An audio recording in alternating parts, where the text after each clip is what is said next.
1, 2, 3 Test. Klasse, das Mikro funktioniert. What is left and what is right in regards to politics? This question seems to cause a lot of confusion. This confusion will frequently lead to a lot of intellectual nonsense, like the horseshoe theory, for example. Also very popular is the idea the European Union is the continuation of Nazi Germany. The Nazis won the war. And let's not forget the claim fascists are left-wingers. This nonsense is somewhere between annoying and preposterous. If you look it up, you will quickly find a story about the first National Assembly in France. And if you follow this idea, the terminology is arbitrary and pure coincidence. I can't prove this, but I consider this a legend, a distraction, to hide the true origin of the terminology left and right. So let me propose a new legend, what these terms mean and why they were chosen to describe political opinions.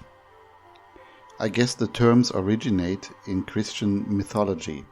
The Christian mythology evolves around the dialectic between good and evil. Both sides of the spectrum are represented by supernatural entities. God is associated with light, truth, life, creation, love, and preservation.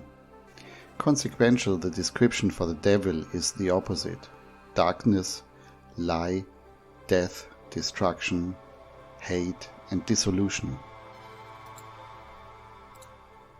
I believe this is the origin of the terms because I find evidence for this in my native language and in English as well. You can have rights and you can be in the right. Also, you can be righteous. In German we have additionally a word linkisch. Linkisch would literally translate into leftisch, but it means something like awkward or clumsy. Linkish is someone who is brazen, weak and submissive at the same time and tries to take advantage of you. Male feminists often come across sneaky or linkish. If I approach political policies from this angle, everything falls in place pretty nice. Do left-wingers lie? How about women are oppressed by the patriarchy? Or race, gender and IQ are social constructs?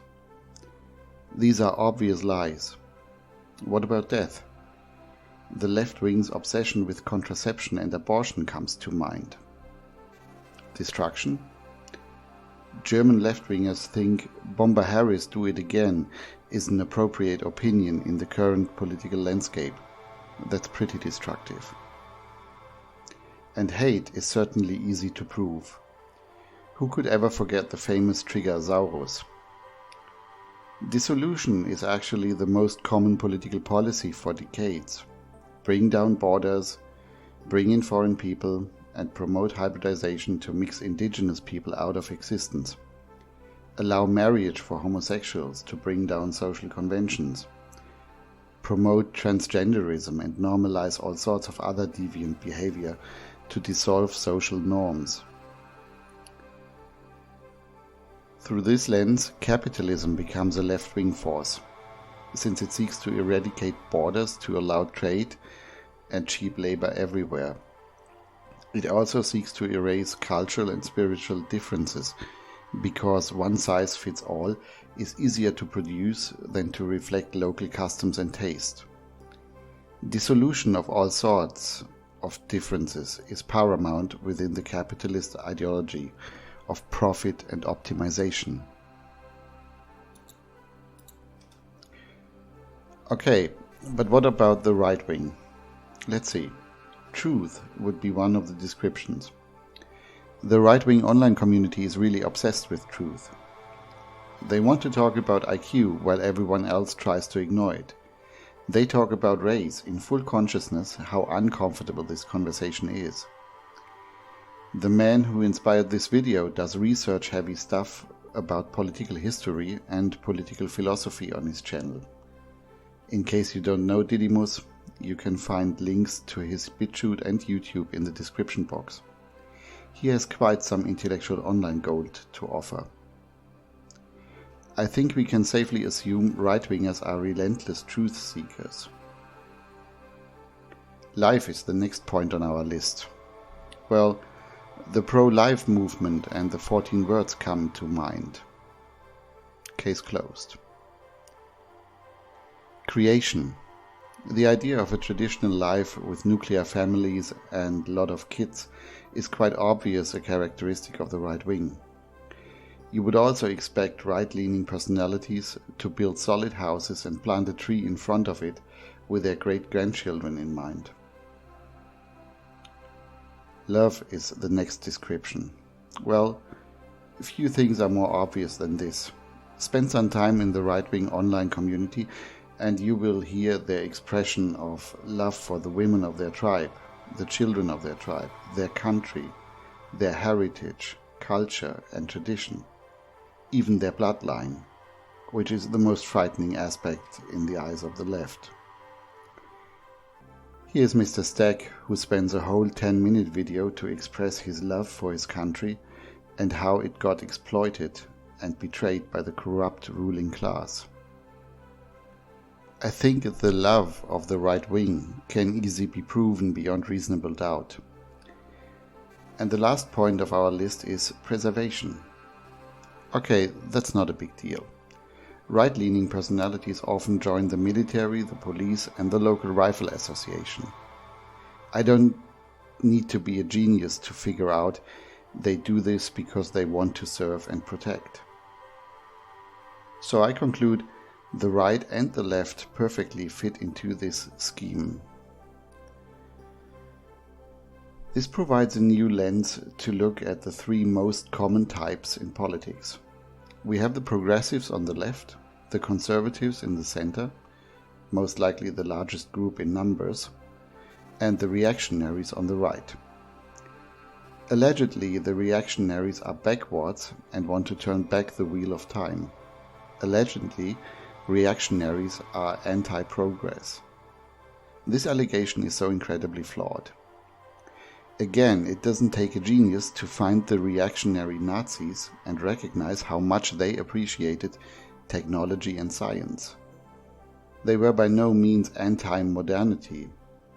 Of course they wanted to benefit from the latest technology and knowledge. How is this possible? Because the allegation reactionaries are backwards is simply bogus.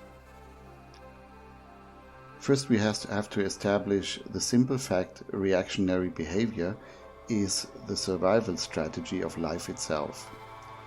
That's what organisms do and how they survive. They run away when it hurts and they get attracted when it smells good and looks like food. Organisms react to stimuli from their environment. In other words, reactionary behavior is a good thing and precisely what we should do. Secondly, we have to take the fundamental mechanic of time into account. Obviously, our time knows only one direction, and if the timeline is long enough, everything dies or gets destroyed in the end. Civilizations vanish, species die out, and whole continents sink into the sea. From this perspective, the left always wins at the end. But the good news is, as soon as something is destroyed, if there are survivors around, they might feel compelled to build something new in this place. From this perspective, the right always wins at the end. If we now put our three political characters on this timeline, it becomes simple to define what conservatives and progressives are. A progressive is obviously someone who wants to speed up the pace. If successful, we will reach the point of our inevitable death and destruction faster. The progressive is suicidal, whether he knows it or not. The conservative, on the other hand, is a bit boring, less adventurous. He wants to slow down the pace because he knows what the eventual outcome of progress is. He wants to enjoy what we have for as long as possible. But what exactly is a reactionary? Well, that's not very difficult either. Have you ever looked at your apartment and thought, wow, this thing really needs a complete overhaul? Time to pick up my tools? That's the reactionary impulse, and it is well justified. The idea is to finally get rid of the old, which has become dysfunctional, and rebuild something new and better, something which can last much longer. Hitler referred to Germany often as the 1,000-year Reich. The intention is crystal clear. Destroy the old order and build something better, solid enough so it can last 1,000 years for many generations to come. And it is by no means a contradiction if you decide to use the old strategy with the latest methods available. The benefit of the traditional strategy is often the predictability. It has proven to work in the past, and you know beforehand what you can expect from it. If you add the latest technology and knowledge, the outcome might even be more reliable than it was in the past. This explains the reactionary mindset and much more. For example, the mysterious question how reactionaries can convert conservatives and progressives. Once the conservatives feel they have nothing left worth preserving, they have no choice but to join forces with reactionaries in the hope to create something new they can preserve. Since conservatives are the largest bloc in numbers, this has a profound effect on your average left-winger. Left-wingers are in general very much dependent on the group. Their self-esteem depends on the opinion of their peer group. If they get the impression the pack has changed direction, many of them will follow. And the promise to destroy the old and build something new, especially when the loving side of the right wing is allowed to express itself in a strong social attitude, is progress enough for an average left-winger. Hopefully this debunks the annoying horseshoe theory, because the takeaway here is the conversion only works in one direction. Once you got in contact with the truth, it's almost impossible to go back to a childish belief system. But unfortunately, this can only happen in times of distress. Only if the status quo is rotten to such an extent, so conservatives lose interest to preserve it and convert in large numbers. This brings us straight back to the world we currently live in.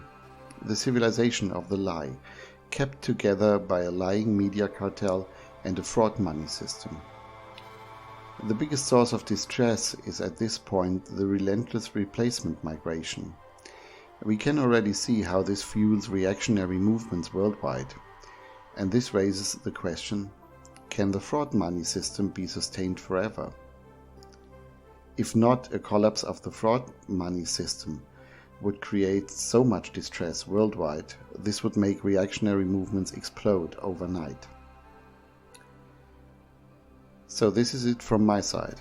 I cannot prove the terminology of left and right comes from Christian mythology. Some linguistic artifacts pointing into this direction are the only evidence I can present. But I feel this way to look at it makes it much easier for me to understand the political landscape and the players therein. Hope you enjoyed my thick German accent, and be well, wherever you are.